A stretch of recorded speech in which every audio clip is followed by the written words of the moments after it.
सरला अलीगढ़ शहर में रहती थी। सरला के पति की बर्तनों की फैक्ट्री थी। सरला के दोनों बेटे मानव और मोहित अपने पिता के साथ ही फैक्ट्री संभालते थे। सरला के दोनों बेटों की शादी हो चुकी होती है। सरला की बड़ी बहू रीमा एक अमीर घर से आई हुई थी। रीमा शादी के बाद बहुत सारा दहेज भी साथ लेकर आई थी, इसलिए वो और ज्यादा अपनी अमीरी पर इतराती थी। सरला की छोटी बहू दीपा बहुत ही गरीब घर से आई थी। मोहित की शादी उसके पिता शशि नारायण की मर्जी से हुई थी, क्योंकि शशि नारायण ने अपने मित्र यानी कि दीपा के पिता को मरते वक्त वचन दिया था। दीपा बहुत ही संस्कारी बहू थी, पर वो अपनी सास सरला की जितनी मर्जी सेवा कर ले, सरला फिर भी रीमा के ही गुण गाती रहती थी।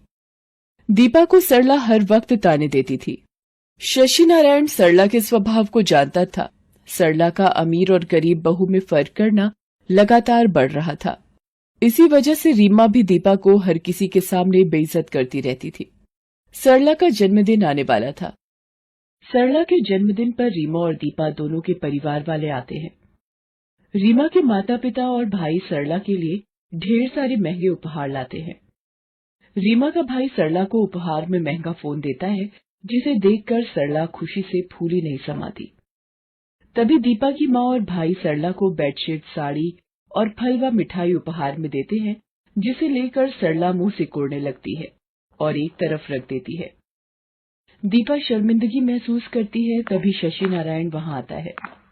अरे दीपा बहू, अपनी माताजी और भाई को कुछ खिलाओ पिलाओ, दूर से सफर करके आए हैं।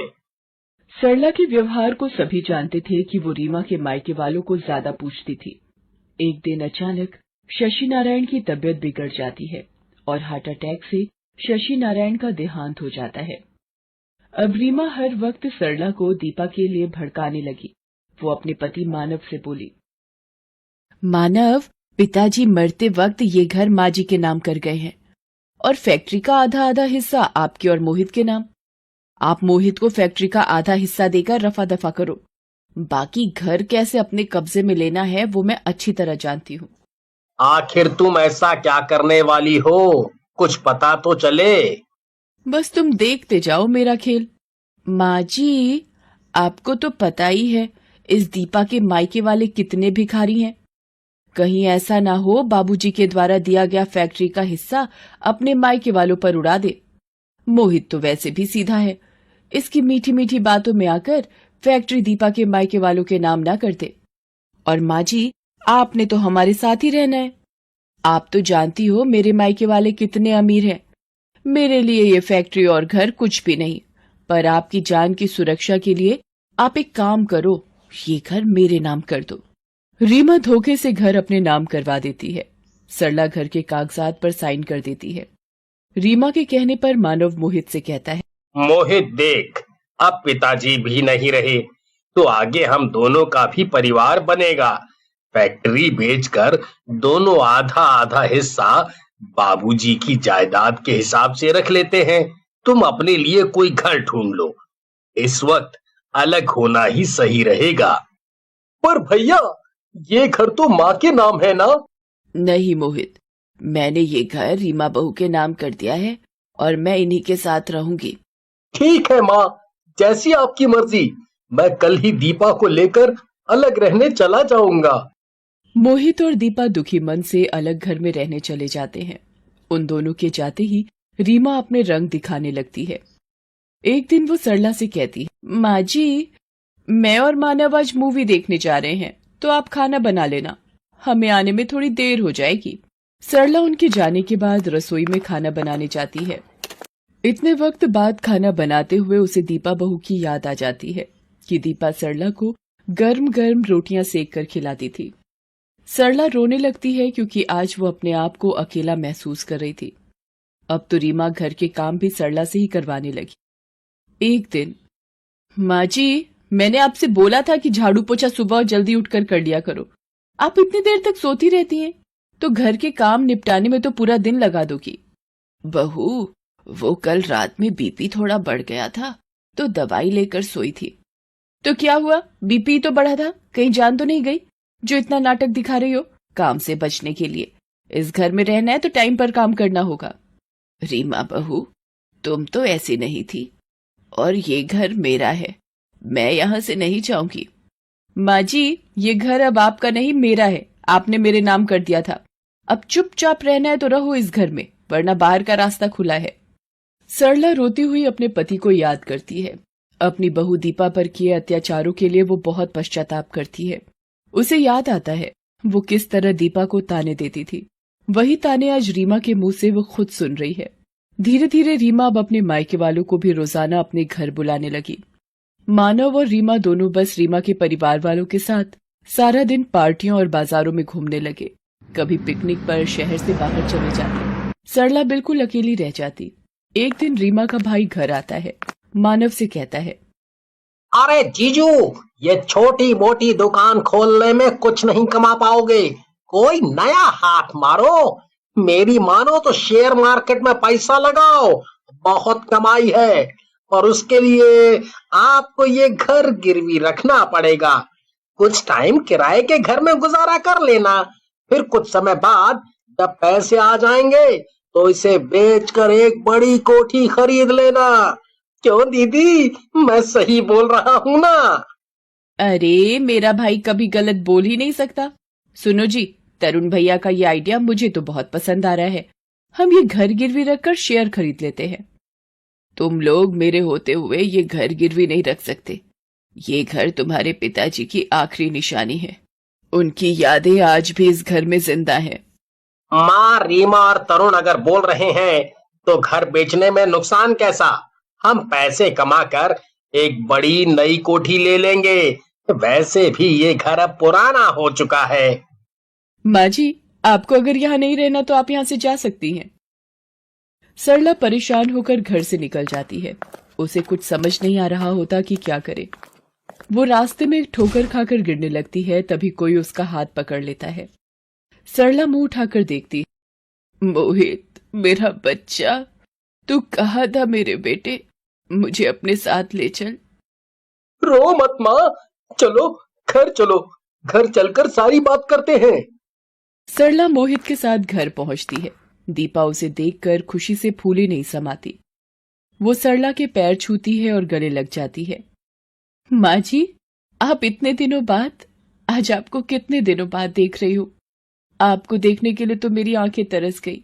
माँ जी आओ बैठो, मैं आपके लिए गरम गरम चाय बना कर लाती हूँ।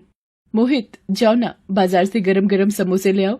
माँ जी को चाय के साथ समोसे बहुत अच्छे लगते हैं। माँ जी, मैं थोड़ा सा पोहा भी बना लेती हूँ। आपको पोहा बहुत पसंद है ना? बस कर बहू, इतना प्यार मत दे, मैं इस प्यार के काबिल नहीं हूँ। मोहित के बार बार जिद करने पर सरला सारी बात बताती है। मोहित और दीपा भी माँ की सारी बात सुनकर बहुत दुखी होते हैं। मोहित सरला से कहता है, माँ, अब आपको वहां जाने की कोई जरूरत नहीं है। अब आप हमारे पास ही रहोगी। हाँ माँ जी, ये ठीक कह रहे हैं, अब से आप हमारे पास ही रहो।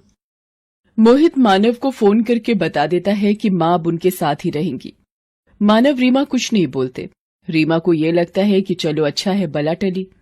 दीपा सरला की बहुत सेवा करती है, उसका बहुत ध्यान रखती है। ये देखकर सरला की आंखों में खुशी के आंसू आ जाते हैं।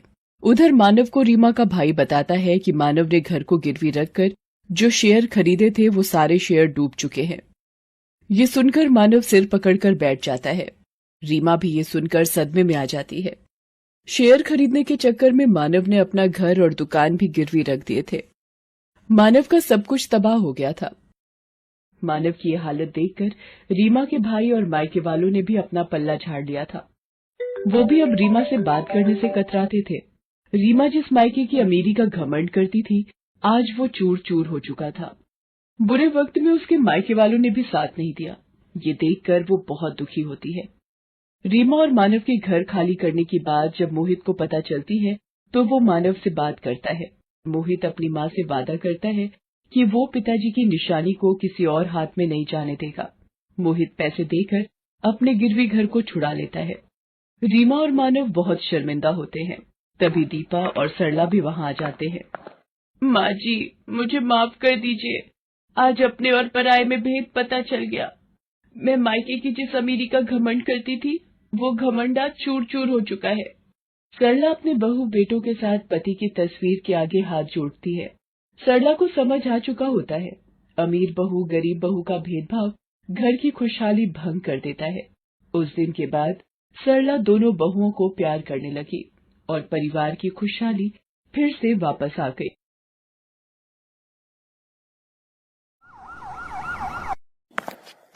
रोशनलाल के बचपन के मित्र को हार्ट अटैक आ जाता है। रोशनलाल हॉस्पिटल पहुंचता है। अरे राम नारायण, देखना तू जल्दी ही ठीक हो जाएगा, चिंता मत कर। अभी शतरंज की बाजी में तुझे हराना बाकी है। रोशनलाल, अब मैं नहीं बचूंगा दोस्त। मेरी बेटी काजल का क्या होगा? मेरे बिना किसके सहारे रहेगी? रोशन, मुझे वादा कर, तू अच्छा रिश्ता ढूंढकर मेरी काजल की शादी करवाएगा। पिताजी, आप ठीक हो जाओगे। राम नारायण मेरे दोस्त, मैं वादा करता हूँ काजल की शादी मैं अपने छोटे बेटे अखिल से करवाऊंगा। अब तू आराम कर। राम नारायण, क्या हुआ? आंखें खोल दोस्त। डॉक्टर, पिताजी आंखें नहीं खोल रहे, कुछ कीजिए doctor. Sorry, he is no more. पिताजी नहीं, आप मुझे छोड़कर नहीं जा सकते। चुप हो जा बेटी, चुप हो जा बेटी, मत रो। राम नारायण की जिंदगी का सफर शायद यहीं तक था।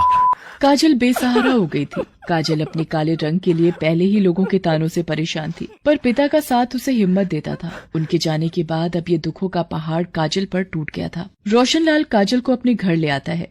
तुम्हारा दिमाग खराब हो गया है क्या? हम अपने अखिल की शादी इस काली लड़की से कर दें? एक बहू गोरी और एक बहू काली। शोभा, मैंने अपने दोस्त को जुबान दी थी, काजल मेरी जिम्मेदारी रहेगी और मेरा यही फैसला है कि अखिल और काजल की 2 दिन बाद शादी होगी। जब ये बात अखिल को पता चलती है तो वो भी इस शादी से इनकार कर देता है। पिताजी, मैं एक काली लड़की को अपना जीवन साथी नहीं बना सकता। तो ठीक है, फिर जायदाद में से एक फूटी कौड़ी मैं तेरे नाम नहीं करूंगा। जहां जाना है चला जा। अखिल गुस्से में अपने कमरे में आ जाता है। तभी, अरे देवर जी, कौन कह रहा है आप शादी के बाद इस लड़की को अपनाओ? एक बार शादी हो जाए, उसके बाद किसी आसान तरीके से रास्ते का कांटा साफ कर देंगे। अभी पिताजी गुस्से में है, अगर जायदाद में से बेदखल कर दिया तो हाथ में कुछ नहीं आएगा। शादी के लिए हाँ कह दो। अनीता घर की बड़ी बहू थी, इसलिए अपने गोरे रंग रूप पर इतराती थी। अखिल अनीता की चालाकी भरी बातों को समझ जाता है और 2 दिन बाद अखिल और काजल की शादी हो जाती है। एक सुबह, माँ जी, ये आपके लिए चाय लाई थी। मैंने तुझे कितनी बार मना किया है, अपनी बदसूरत शक्ल लेकर सुबह सुबह मेरे सामने मत आया कर। मेरी गोरी और सुंदर बहू अनीता कहाँ है, जिसके कमरे में आते ही उजाला हो जाए? माँ जी, वो भैया के साथ रोहन के स्कूल गई हैं, इसलिए मैं चाय ले आई। अब ये चाय भी अपने रंग जैसी काली बना लाई है, देखो तो उल्टी आ जाए। काजल रोती हुई रसोई में चली जाती है। काजल बेटी, तुम इन लोगों की बातों को दिल पर मत लगाओ। ये लोग सिर्फ ऊपरी दिखावे में विश्वास रखते हैं। पता नहीं, गलती मेरी ही थी जो तुम्हें इस घर में ले आया। रोशनलाल दुखी मन से वहाँ से चला जाता है। एक दिन बाद अनीता के बेटे रोहन का जन्मदिन था। सभी मेहमान आए हुए थे। अनीता ने घर में ही बड़ी पार्टी का इंतजाम किया था। अरे अनीता, सब लोग रोशन के केक काटने का इंतजार कर रहे हैं भाई। रोहन बेटा, चलो केक काटो। रुकिए भैया, मैं अपना कैमरा ले आऊं फैमिली फोटो के लिए। काजल, फोटोज में थोड़ा पीछे रहना। वैसे तुम फ्रेम में ना ही आओ तो बेहतर है। अरे अनीता बहू, कैसी बच्चों सी बातें करती हो? सारी यादगार फोटो मेरे पोते की खराब करवानी है इस काली शक्ल को बीच में दिखाकर। अखिल, चल मेरे पोते की फोटो ले आ मेरे लाल, दादी के साथ फोटो खिंचवाएगा। सब लोग फैमिली फोटो खिंचवाने लगते हैं, पर काजल को कोई भी फोटो के बीच में नहीं लेता। तभी, अब अखिल, एक फोटो मेरी और काजल बहू की भी खींच। आखिर शादी के बाद ये इसका घर में पहला फंक्शन है। अखिल मुंह बनाकर अपने पिता और काजल की फोटो लेता है। गोरी बहू काली बहू के बीच का भेदभाव रोशनलाल को साफ दिखाई दे रहा था। एक दिन, शोभा, सारी तैयारी कर ली तुमने? कल सुबह ही हम सबको वैष्णो देवी यात्रा पर निकलना है। मैंने और अनीता ने कर ली है सारी तैयारी, पर अपने आप को हूर की परी समझने वाली काजल बहू से पूछ लो। उधर अनीता और अखिल काजल से छुटकारा पाने की अपनी ही तरकीब लगा रहे थे। भाभी, उस काली सूरत के साथ रहना एक एक दिन मुझे भारी पड़ रहा है, और पिताजी ने ये वैष्णो देवी जाने का प्रोग्राम और बना लिया। अरे देवर जी, मैंने सब सोच लिया है। यात्रा के दौरान दुर्घटना हुई, एक महिला का पैर फिसला और वो खाई में गिर गई। लाश का कुछ अता पता नहीं। ऐसी कितनी खबरें रोजाना सुनने और देखने को मिलती हैं। तो समझ गए ना हमें क्या करना है। पर ये सब आप करोगी कैसे? बस देखते जाओ देवर जी, आप मेरे इशारों को समझते रहना और काम हो भी जाएगा और किसी को पता भी नहीं चलेगा। अनीता और अखिल काजल को मारने का प्लान बना चुके थे। अगले दिन सब वैष्णो देवी की यात्रा के लिए निकलते हैं। सब मिलकर वैष्णो देवी की यात्रा शुरू करते हैं। अरे काजल बहू, तुमने पैरों में चप्पल नहीं पहनी? पिताजी, मैं नंगे पांव ही माता रानी के वैष्णो धाम की यात्रा करूंगी। बाकी सब लोग मुंह बनाकर आगे बढ़ जाते हैं। चढ़ाई पर चलते चलते रोशनलाल और शोभा पालकी में बैठ जाते हैं। सुधीर और अखिल तेज चलते हुए आगे बढ़ रहे थे। सुधीर, आप और देवर जी आगे चलते रहिए। मैं थोड़ा थक गई हूँ, आराम आराम से आऊंगी। काजल, मेरे साथ साथ ही चलना। ठीक है भाभी, मैं आपके साथ ही चलूंगी। मैं भी पापा और चाचू के साथ आगे चलूंगा। पापा रुको, मैं भी आ रहा हूँ। रोहन रुको, पापा आगे चले गए हैं। अरे भागो मत बेटा, गिर जाओगे। भाभी, मैं रोहन को बुलाती हूँ। इतनी देर में भागते हुए रोहन का जूता फिसल जाता है और वो खाई की तरफ गिरने लगता है। रोहन, मेरा बच्चा। काजल रोहन का हाथ पकड़ लेती है और उसे ऊपर खींचने लगती है। काजल, मेरे बच्चे को बचा लो, मेरा बेटा। घबराओ मत रोहन, मेरा हाथ पकड़े रहना बेटा। काजल रोहन को ऊपर खींच लेती है। रोहन घबराया हुआ काजल से लिपट जाता है। इतनी देर में अनीता की आवाज सुनकर सुधीर और अखिल भी आ जाते हैं। मेरा बच्चा, मेरा रोहन। रोहन, तुम ठीक हो ना बेटा? सुधीर, आज काजल न होती तो पता नहीं मैं अपने बेटे को खो देती। काजल, तुमने आज मेरे रोहन को खाई में गिरने से बचा लिया। हम सब ने तुम्हें हमेशा नीचा दिखाया, पर तुम बहुत अच्छी हो काजल, मुझे माफ कर दो। भाभी, रोना बंद करो, आप मेरी बड़ी बहन जैसे हो, फिर आपकी किसी बात का भला मैं बुरा क्यों मानने लगी। ये सब देखकर अनिल का भी सिर शर्म से झुक जाता है। अखिल और अनीता जानते थे कि वो क्या पाप करने की सोच लेकर ऐसे पवित्र स्थान पर आए थे। सब मिलकर भवन पर पहुंचते हैं। शोभा और रोशनलाल को सारी बात पता चलती है। काजल, मुझे भी माफ कर दे बहू। आज माँ के दरबार के सामने मैं तेरे से अपने बुरे व्यवहार की माफी मांगती हूँ। अखिल काजल के साथ मिलकर माँ के दर्शन करता है। काजल की आंखों में खुशी के आंसू थे। आज माँ की कृपा से उसे अपना परिवार मिल गया था और गोरी काली बहू का भेद दिलों से मिट गया था।